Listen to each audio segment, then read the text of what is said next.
नमस्कार, सभी का स्वागत है YouTube चैनल पे। तो मेरा नाम गुरप्रीत सिंह, मैं आपको राजनीति विज्ञान करवाऊंगा। तो आज अपने जो द्वितीय वर्ष यानी कि सेकेंड ईयर BA स्नातक द्वितीय वर्ष की क्लासेज अपने स्टार्ट करने जा रहे हैं। और इसमें अपनी सबसे पहले भारतीय शासन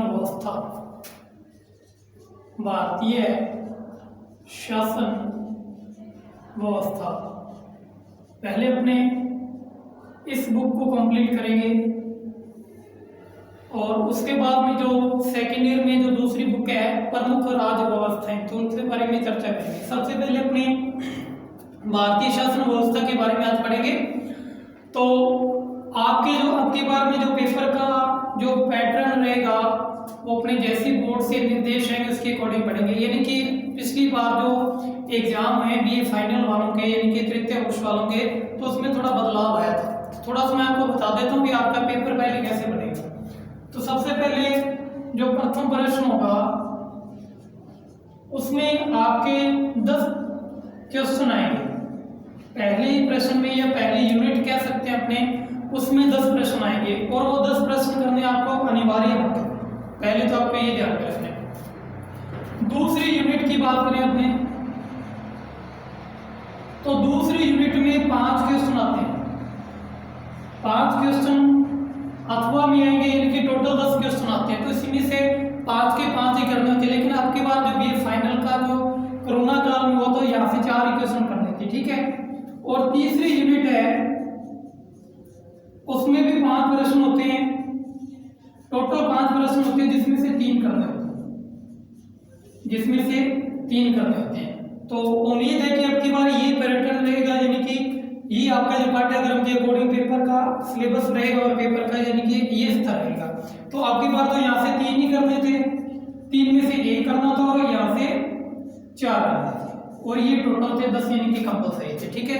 तो ये आपको थोड़ा सा ध्यान में रखना है। जैसे अपने BA प्रथम वर्ष में तो आपके एग्जाम नहीं हुए तो आपको थोड़ा सा हार्ड भी लगेगा यानी कि पेपर कैसे करना है। तो आज अपने थोड़ा सा भारतीय शासन व्यवस्था यानी कि इसको स्टार्ट करते हैं। तो भारतीय संविधान का यानी कि भारतीय शासन व्यवस्था का परिचय करते हैं। तो सबसे पहले अपने बात करते हैं संविधान की। संविधान क्या है? तो संविधान की यानी कि अपने परिभाषा की बात करें तो लिखित और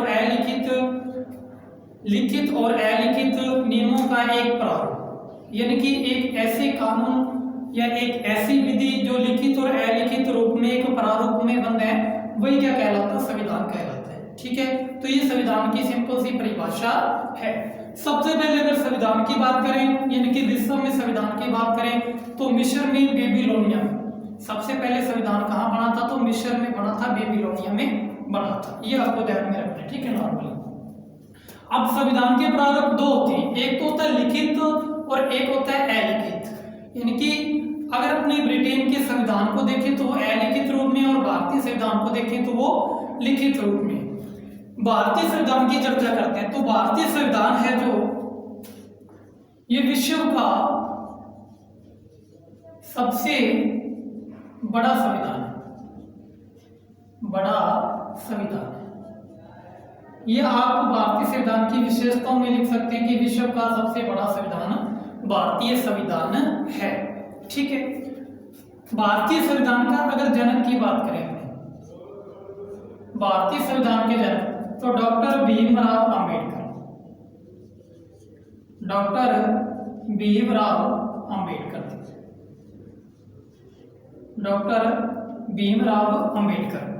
और भारतीय संविधान किसके द्वारा लिखा गया? तो ध्यान रखना कि मूल संविधान किसने लिखा है? मूल संविधान यानी कि जो मूल संविधान की प्रस्तावना है, यानी कि जो मूल अपना संविधान है वो किसके द्वारा हस्तलिखित है? तो वो प्रेम बिहारी नारायण रायदादा द्वारा। जो अपना मूल संविधान है वो प्रेम बिहारी नारायण रायदादा द्वारा हस्तलिखित लिखा गया। यहाँ ध्यान रखना, इनके द्वारा हस्तलिखित किया गया, इनके द्वारा उसका वर्णन यानी कि लेखन किया गया, प्रेम बिहारी नारायण रायदादा। और भारतीय संविधान के जनक कौन है? डॉक्टर भीमराव अंबेडकर है। अब संविधान का निर्माण करने के उसका नाम है प्रारूप समिति। उसका नाम क्या है? प्रारूप कह देते हैं, पांडुलेखन कह देते हैं, या ड्राफ्ट कमेटी कह देते हैं। ठीक है, यानी कि समिति। तो प्रारूप समिति बनाई गई थी 29 अगस्त 1947 को। प्रारूप समिति का गठन किया गया था 29 अगस्त 1947 को। और किसकी अध्यक्षता में? तो डॉक्टर भीमराव अंबेडकर की अध्यक्षता में। डॉक्टर भीमराव अंबेडकर इस समिति के अध्यक्ष थे और टोटल इसमें 7 सदस्य थे। तो प्रारूप समिति की यानी कि प्रतिलिपियों पे जो प्रारूप समिति ने प्रतिलिपियां दी थी संविधान से संबंधित, जो अंबेडकर जी द्वारा लगभग माना जाता है कि 60 देशों का संविधान का अध्ययन किया गया। यानी कि अपने जो संविधान है उसमें 60 देशों की यानी कि महत्वपूर्ण विशेषताएं या महत्वपूर्ण प्रावधानों का वर्णन अपने संविधान में मिलता है। और ये किसकी देन है? डॉक्टर भीमराव अंबेडकर और उसकी सदस्य कमेटी यानी कि प्रारूप समिति के सदस्यों की देन है। ठीक है, तो ये आपको ध्यान में रखना है। और एक संविधान के संवैधानिक सलाहकार भी चुने गए थे, BN राव। इनका भी महत्वपूर्ण योगदान है।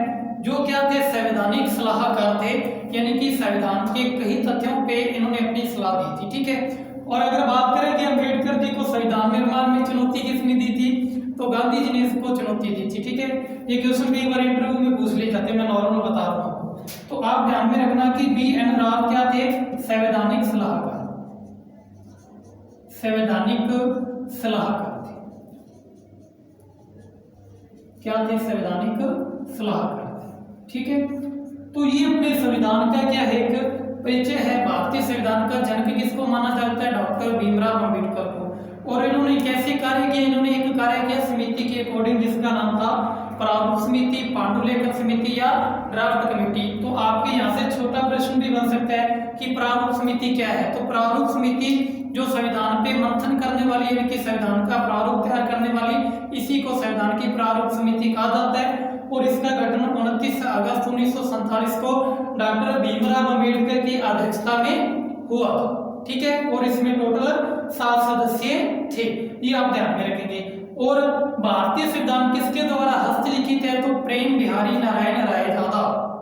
ध्यान रखिएगा कि यहाँ से छोटा प्रश्न बनेगा कि भारतीय संविधान के जनक कौन है? तो डॉक्टर भीमराव अंबेडकर है। और अगर प्रश्न है कि भारतीय संविधान किसके द्वारा हस्तलिखित है? तो प्रेम बिहारी नारायण राय दादा द्वारा। और संवैधानिक सलाहकार कौन थे? तो BN राव थे। संवैधानिक सलाहकार कौन थे?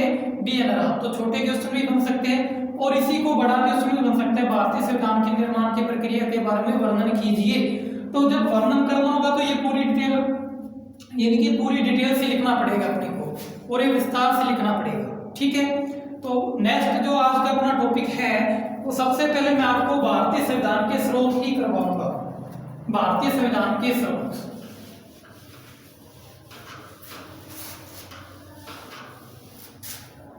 जो आपका पहला ही टॉपिक रहेगा, भारतीय संविधान के स्रोत। भारतीय संविधान में कौन कौन सी चीजें कहां कहां से जुड़ी हुई है, उनके बारे में अपने अध्ययन करेंगे।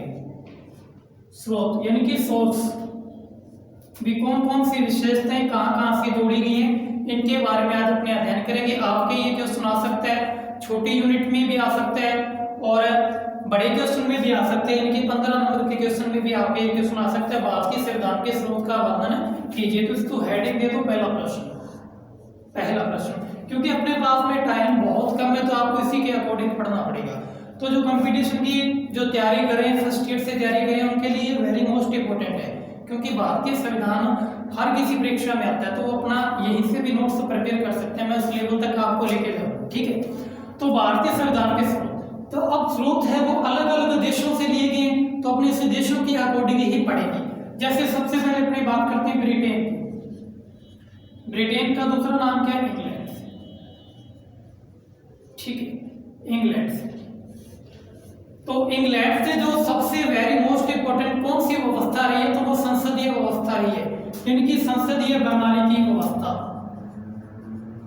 संसदीय शासन प्रणाली, संसदीय शासन प्रणाली सबसे बड़ी विशेषता रही है। कहां से ली गई है? ब्रिटेन से। दूसरे नंबर पे मंत्री परिषद का लोकसभा के प्रति उत्तरदायित्व, लोकसभा के प्रति उत्तरदायित्व, ध्यान रखिएगा। निर्वाचन प्रणाली, निर्वाचन प्रणाली नंबर 3। नंबर 4 विधि का शासन, विधि का शासन, महा न्यायवादी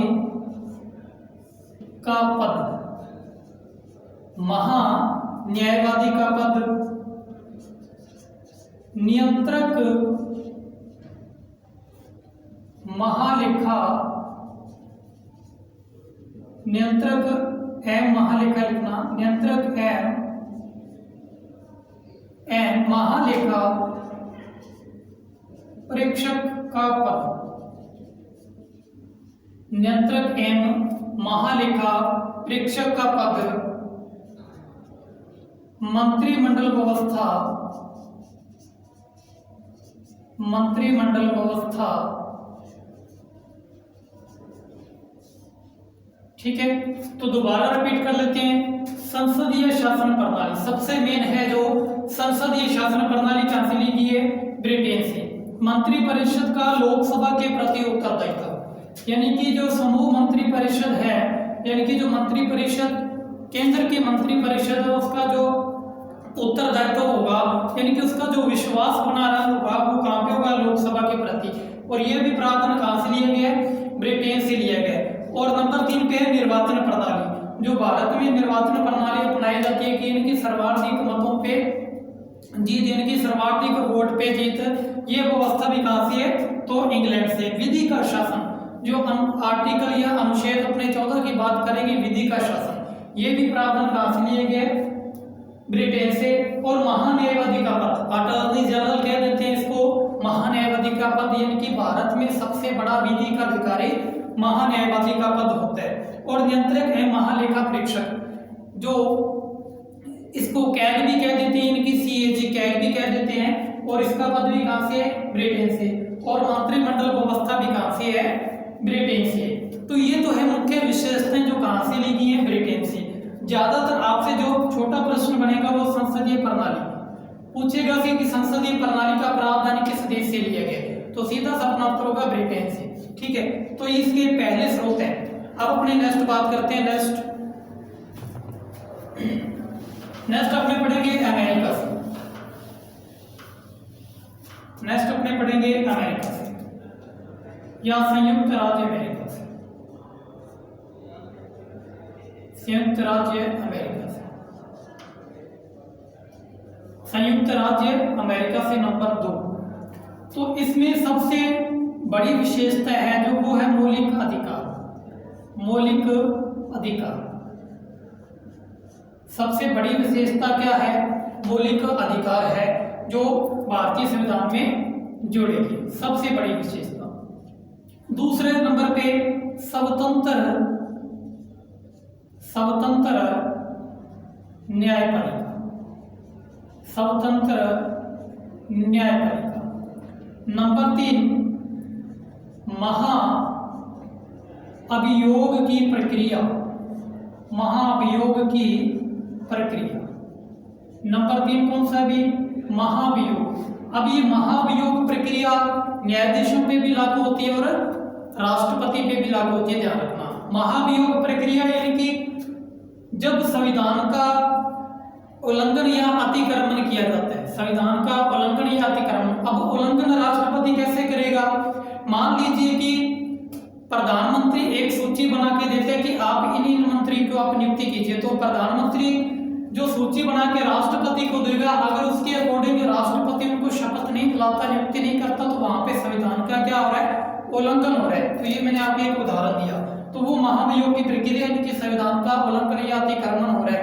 कभी भी राष्ट्रपति की जो व्यवहारिक जो कार्य यानी कि उसके निजी जो कार्य है उनसे रिलेटिव महाभियोग नहीं लगता, कभी भी ध्यान रखना, ठीक है। वित्तीय शासन,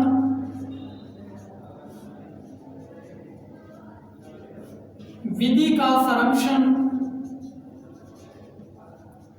विधि का संरक्षण, नेक्स्ट मौलिक अधिकार, स्वतंत्र न्यायपालिका, महाभियोग की प्रक्रिया, विधि शासन और विधि का संरक्षण, और नेक्स्ट लिखो न्यायाधीशों को हटाने की प्रक्रिया,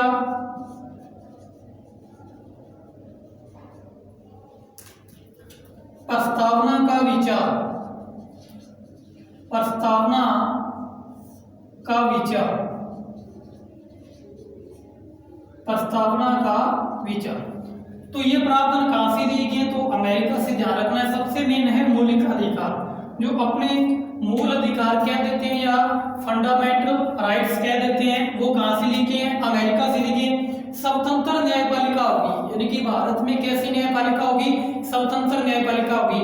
और एक इसी से रिलेटिव और ध्यान में रख लेना, लोकहित याचिका, लोकहित याचिका या जनहित याचिका, ये अब की बार RSP में पूछा था, जनहित याचिका।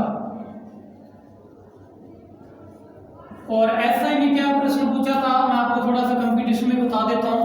उन्होंने ये पूछा था कि लोकहित याचिका को दायर करने वाला सबसे पहला न्यायाधीश कौन था? तो PN भगवती था। और RS में सीधे प्रश्न पूछा था कि लोकहित याचिका कहां से ली गई, ठीक है। तो ये भी प्रावधान कहां से है? अमेरिका से। ये भी प्रावधान कहां से लिया गया है? अमेरिका से। तो मौलिक अधिकार, स्वतंत्र न्यायपालिका, महाभियोग प्रक्रिया, वित्तीय शासन, विधि का संरक्षण और न्यायाधीशों को हटाने की प्रक्रिया, प्रस्तावना का विचार और लोकहित याचिका और जनहित याचिका, ये प्रावधान कहां से लिए गए हैं? अमेरिका से लिए गए। ओके, नेक्स्ट अपने पढ़ेंगे आयरलैंड से। नेक्स्ट अपने आयरलैंड यानी कि आयरिश संविधान की बात करेंगे। आयरिश या आयरलैंड, आयरलैंड या आयरिश के संविधान से नंबर 3। तो आयरलैंड या आयरिश, ये भी वेरी मोस्ट इंपोर्टेंट है। सबसे पहले जो यहां से प्रावधान लिया गया है वो है राज्य नीति निर्देशक तत्व। राज्य नीति निर्देशक तत्व, जो अपने को राज्य द्वारा क्या दिए जाते हैं? निर्देश दिए जाते हैं, ठीक है। नेक्स्ट, राज्यसभा में राष्ट्रपति द्वारा, राज्यसभा में राष्ट्रपति द्वारा 12 सदस्यों का मनोनयन, 12 सदस्यों का मनोनयन, मनोनयन यानी कि मनोनीत करना, ठीक है। 12 सदस्यों का मनोनयन। और ये 12 सदस्य कौन से होते हैं? यानी कि लोकसभा में तो कैसे चुने जाते हैं? आंग्ल भारतीय। और यहाँ पे जिसको साहित्य, कला, विज्ञान से क्या हो, एक विशिष्ट ज्ञान हो, चाहे कला यानी कि खेल से भी क्यों ना हो, ठीक है। तो खेल से संबंधित आपसे प्रश्न पूछा जा सकता है, ठीक है। तो 12 सदस्य मनोनीत होते हैं। तो कैसे होते हैं? जो एक विशिष्ट ज्ञान रखते हैं, जो साहित्य से रखते हैं, कला से रखते हैं, विज्ञान से रखते हैं, ठीक है। और ध्यान रखिएगा बस ये, ठीक है। नेक्स्ट, राष्ट्रपति का निर्वाचन मंडल, राष्ट्रपति का निर्वाचन मंडल, राष्ट्रपति का निर्वाचन मंडल। जो हमारा राष्ट्रपति होता है उसका जो निर्वाचन मंडल होता है, यानी कि उसके निर्वाचन मंडल में कौन कौन भाग लेगा। तो ऐसी प्रक्रिया का प्रावधान भी कहां से लिया गया? आयरिश के संविधान से लिया गया, यानी कि आयरलैंड के संविधान से लिया गया। ये आपको 3 तथ्य विशेष से ध्यान में रखेंगे। राज्य नीति निर्देशक तत्व, राज्यसभा में 12 सदस्यों का मनोनयन राष्ट्रपति द्वारा और राष्ट्रपति का निर्वाचन मंडल, ठीक है। नेक्स्ट आप लिखो नंबर 4 सोवियत संघ, या वर्तमान में इसको कहते हैं रूस, रशिया, ठीक है, सोवियत संघ या रूस। यहां से लिए गए मूल कर्तव्य, ध्यान रखना कि अमेरिका से तो मूल या अधिकार या मौलिक अधिकार कह सकते हैं, लेकिन यहां से मूल कर्तव्य यानी कि अपने दायित्व क्या है, अपनी ड्यूटीज क्या है देश के प्रति, ठीक है। तो जो अपने राष्ट्र ध्वज है, राष्ट्रगान है, राष्ट्रगीत है, इन सभी का क्या करना, सम्मान करना। तो ये सारे अपने क्या है भी मूल कर्तव्य है, ध्यान रखना। सोवियत संघ से क्या लिया गया भी मूल कर्तव्य लिए गए, ध्यान रखना। नेक्स्ट पंचवर्षीय योजना, पंचवर्षीय योजना और आर्थिक नियोजन भी कह सकते हैं इसको, पंचवर्षीय योजना कह दे या आर्थिक योजना कह दे। और एक न्याय शब्द, न्याय शब्द जो अपने प्रस्तावना में न्याय शब्द पढ़ेंगे, जो भारतीय संविधान की प्रस्तावना है वो 3 प्रकार के न्याय के बारे में वर्णन करता है, आर्थिक न्याय, सामाजिक न्याय और राजनीतिक न्याय। 3 न्याय का वर्णन करता है कौन, न्याय शब्द, ठीक है। तो ये दोनों प्रावधान कहां से लिए गए, सोवियत संघ यानी कि रूस से। मौलिक या मौलिक कर्तव्य भी कह देते हैं या मूल कर्तव्य भी कह देते हैं, ठीक है। और पंचवर्षीय योजना या आर्थिक नियोजन भी कह देते हैं, जो वर्तमान में तो बंद है, ठीक है। और न्याय शब्द। नेक्स्ट आप लिखो नंबर 5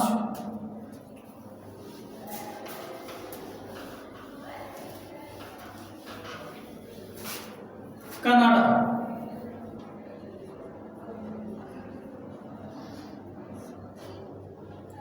कनाडा से, तो कनाडा से जो सबसे मुख्य है वो प्रस्तावना की भाषा। ध्यान रखिएगा कि सबसे पहले तो मैंने बोला था आपको कि प्रस्तावना का विचार, प्रस्तावना का जो विचार था वो तो लिया गया था अमेरिका से, और जो प्रस्तावना की भाषा है यानी कि किस रूप में ये लिखी जाएगी वो कहां से ली गई है, कनाडा से ली गई, ठीक है। ये आप थोड़ा सा ध्यान में रखेंगे।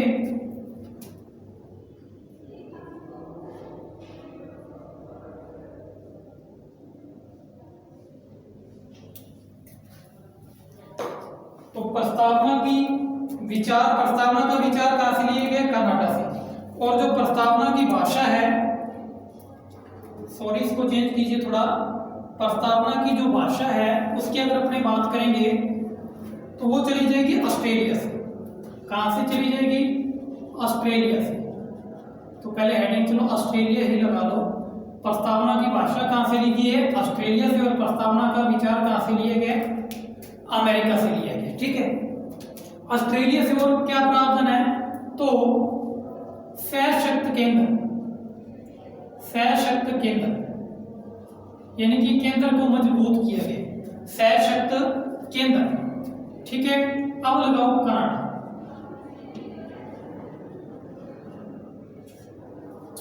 कनाडा से सबसे मेन अवशिष्ट शक्तियों का प्रावधान, अवशिष्ट शक्तियों का प्रावधान, अवशिष्ट शक्तियों का प्रावधान जो सबसे मेन है, अवशिष्ट शक्तियों का प्रावधान, ठीक है। केंद्र व राज्य के मध्य संबंध। नंबर 2 केंद्र व राज्य के मध्य संबंध, ठीक है। केंद्र व राज्यों के मध्य संबंध और राज्यपाल का पद, राज्यपाल का पद, राज्यपाल का पद, ये प्रावधान कहां से है, कनाडा से ली है, ठीक है। नेक्स्ट आप लिखिए नंबर 7, आप लिखिए जर्मनी। नेक्स्ट आप लिखिए जर्मनी। तो जर्मनी से लिखिए सबसे मेन है जो एक ही प्रावधान है मुख्यतः, और वो प्रावधान अपना आपात उपबंध, आपात उपबंध यानी कि जो आपातकालीन शक्तियां हैं, आपातकालीन शक्तियां या आपातकाल शक्तियाँ, ठीक है, ये कहाँ से ली गई है? जर्मनी से ली गई। कहाँ से ली गई है? जर्मनी से ली गई है आपातकालीन या आपातकाल शक्ति। नंबर 8 लिखिए आप, जापान से। जापान से सबसे मेन है अनुच्छेदों की प्रक्रिया। अनुच्छेदों की प्रक्रिया, अनुच्छेदों की प्रक्रिया, ठीक है, अनुच्छेदों की प्रक्रिया और विधि द्वारा स्थापित प्रक्रिया। एक और प्रक्रिया ली गई है यहां से, विधि द्वारा, मैं ऊपर लिख रहा हूं, विधि द्वारा स्थापित प्रक्रिया, यानी कि सीधा से अगर अपने बात करें तो अपना अनुच्छेद जो 21 है, जिसमें अपना वर्णन है प्राण एवं दैहिक स्वतंत्रता का, जिसमें अपना वर्णन है प्राण एवं दैहिक स्वतंत्रता का। तो दोबारा रिपीट कर लीजिए, ऑस्ट्रेलिया से प्रस्तावना की भाषा है, सशक्त केंद्र है, और कनाडा से अवशिष्ट शक्तियां का प्रावधान है, और केंद्र व राज्यों के मध्य संबंध और राज्यपाल का पद। नेक्स्ट है जर्मनी से आपातकालीन शक्तियां या आपात उपबंध का वर्णन है। जापान से अनुच्छेदों की प्रक्रिया और विधि द्वारा स्थापित प्रक्रिया का वर्णन है। नेक्स्ट अपने पढ़ेंगे दक्षिणी अफ्रीका से। तो दक्षिणी अफ्रीका से एक ही प्रावधान है, दक्षिणी अफ्रीका।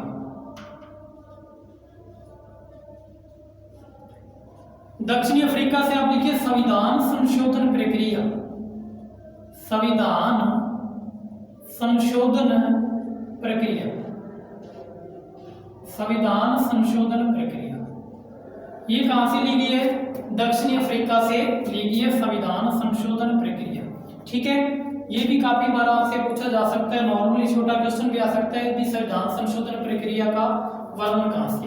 फिर आप लिखिए फ्रांस नंबर 10। फ्रांस से आप लिखिए गणतंत्रात्मक शासन व्यवस्था। गणतंत्रात्मक शासन व्यवस्था, शासन व्यवस्था। नंबर 11 लिखिए आप स्वीडन। लोकपाल व लोकायुक्त के पद का वर्णन, के पद का वर्णन। लोकपाल व लोकायुक्त के पद का वर्णन कहां से लिया गया? तो स्वीडन से लिया गया। कहां से लिया गया? स्वीडन से लिया गया। तो ये तो थे जो अपने दूसरे देशों से क्या स्रोत यानी कि कुछ उपबंध या प्रावधान ग्रहण किए। अब इसमें जो सबसे वेरी मोस्ट इंपोर्टेंट अगर अपने से प्रश्न आ जाए कि भारतीय संविधान में किस, भारतीय संविधान के स्रोतों पे किस प्रभाव यानी कि किस देश का प्रभाव या किस एक्ट का प्रभाव या कहां से इसके स्रोत सबसे ज्यादा शामिल किए गए, ठीक है, तो वो 1935 का अधिनियम ही है। वो 1935 का अधिनियम ही है, चाहे वो अपने उसको ब्रिटेन से जो स्रोत लिए गए उसके अकॉर्डिंग मान ले, भी कुछ प्रावधान जो 1935 में ब्रिटेन में श्वेत पत्र के द्वारा किए थे उनको प्रावधान अपने 1935 में भी कह सकते हैं। जैसे निर्वाचन व्यवस्था अपने ब्रिटेन से भी पढ़ा है तो उस निर्वाचन व्यवस्था को अपने 1935 अधिनियम का प्रारूप भी मान सकते हैं, ठीक है। और जितनी भी प्रांतीय स्वायत्तता दी गई है वो 1935 से दी गई है, और जो भी निर्वाचन दिया गया 1935 से दिया गया, और जो वर्तमान में जो केंद्र की सशक्त व्यवस्था के अकॉर्डिंग जो अपने कार्य जो अपने दायित्व बनते हैं वो 1935 के अधिनियम में, यानी कि सबसे ज्यादा जो इफेक्ट पड़ता है वो 1935 अधिनियम का ही है। आपसे प्रश्न है कि संविधान के स्रोतों में सबसे ज्यादा किस भाग से स्रोत शामिल किए गए, तो 1935 के अधिनियम से शामिल किए गए, ठीक है। तो ये आपका आज का एक टॉपिक था भारतीय संविधान के स्रोत। तो सबसे पहले अपने पढ़ा ब्रिटेन से, उसके बाद में पढ़ा अपने अमेरिका से, और उसके बाद में अपने कनाडा से पढ़ा, ऑस्ट्रेलिया से पढ़ा, जापान से पढ़ा, जर्मनी से पढ़ा, सोवियत संघ से पढ़ा, रूस से पढ़ा, सोवियत संघ या रूस एक ही कहते हैं, आयरिश के संविधान यानी कि आयरलैंड से पढ़ा, दक्षिण अफ्रीका और फ्रांस और स्वीडन से भी पढ़ा। ठीक है, तो ये आपके एक क्वेश्चन कंप्लीट हो गए, चाहे तो वो बड़ा क्वेश्चन आ जाए 15 नंबर का, चाहे ये छोटा क्वेश्चन आ जाए। ठीक है, तो भारतीय संविधान के स्रोतों के बारे में आप ऐसे एक टेबल बना के भी लिख सकते हो। थ्योरी की बजाय आप एक पॉइंट बना के दक्षिण अफ्रीका के बारे में जितने प्रावधान है, अमेरिका के बारे में जितने प्रावधान है, एक टेबल के अकॉर्डिंग भी आप लिख सकते हो। आपकी लिखने की शैली पे ही आपके नंबर आएंगे, ध्यान रखना। आप जितना अच्छा लिखोगे, जितनी अच्छी मतलब अच्छी आपकी राइटिंग होगी, और जितना आपकी अच्छी शैली में यानी कि आपका अच्छे विचार लिखे होंगे। ठीक है, यानी कि विचारों से तात्पर्य जो प्रश्न पूछा गया, प्रश्न ये पूछा जाए कि भारतीय संविधान के स्रोत क्या है, और वहां पे आप भारतीय संविधान की प्रस्तावना लिखो, तो ऐसे नंबर नहीं मिलेंगे। ठीक है, तो भारतीय संविधान के स्रोत के बारे में आपको ये पॉइंट बना के आप लिख सकते हो। ठीक है, तो कल अपने नेक्स्ट जो अपनी क्लास होगी उसमें भारतीय संविधान की प्रस्तावना के बारे में पढ़ेंगे। धन्यवाद।